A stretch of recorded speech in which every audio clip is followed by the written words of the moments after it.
Hi friends, గోరుచిక్కుడుకాయ curry ఎలా తయారు చేసుకోవాలో చూసేయండి ఫ్రెండ్స్. ముందుగా గోరుచిక్కుడుకాయని ఉడికించుకొని పెట్టుకోవాలి.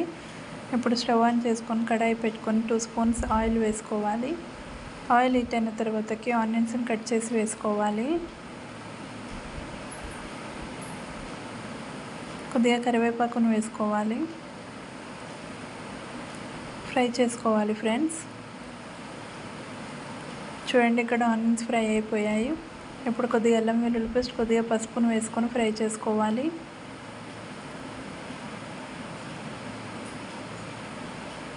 ఇప్పుడు టమాటాస్ని కట్ చేసి వేసుకోవాలి. టమాటాస్ని మంచిగా ఫ్రై చేసుకోవాలి ఫ్రెండ్స్ ఆయిల్లో. చూడండి, మనకు టమాటా అనేది ఫ్రై అయిపోయింది. ఇప్పుడు గోరుచిక్కుడుకాయని వేసుకోవాలి.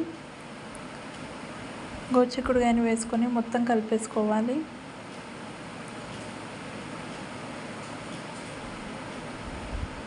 ఇప్పుడు స్పైసీనెస్కి తగ్గట్టుగా కారం వేసుకోవాలి. రుచికి సరిపడా సాల్ట్ వేసుకోవాలి. కొంచెం ధనియా పౌడర్ వేసుకోవాలి.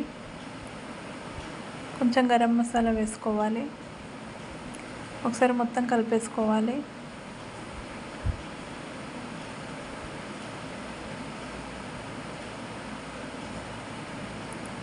వన్ స్పూన్ పల్లి పౌడర్ వేసుకోవాలి. వేసుకొని ఒకసారి మొత్తం మిక్స్ చేసుకోవాలి. ఇప్పుడు మూత పెట్టుకొని ఒక 5 మినిట్స్ పాటు ఆయిల్లో ఫ్రై చేసుకోవాలి ఫ్రెండ్స్.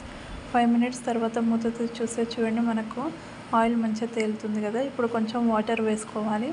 వాటర్ వేసుకొని ఒకసారి మొత్తం మిక్స్ చేసుకొని మూత పెట్టుకొని మరొక 5 మినిట్స్ పాటు మగ్గించుకోవాలి.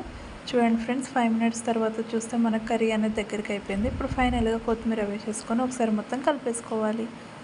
ఇలా ఒకసారి మొత్తం కలిపేసుకొని ఇప్పుడు స్టవ్ ఆఫ్ చేసేసుకోవాలి ఫ్రెండ్స్. అంతేనండి, ఎంతో టేస్టీగా ఉండే గోరుచిక్కుడుకాయ కర్రీ రెడీ. ఈ వీడియో కనుక మీకు నచ్చినట్లయితే లైక్ చేయండి, షేర్ చేయండి, subscribe to my channel friends. Bye bye.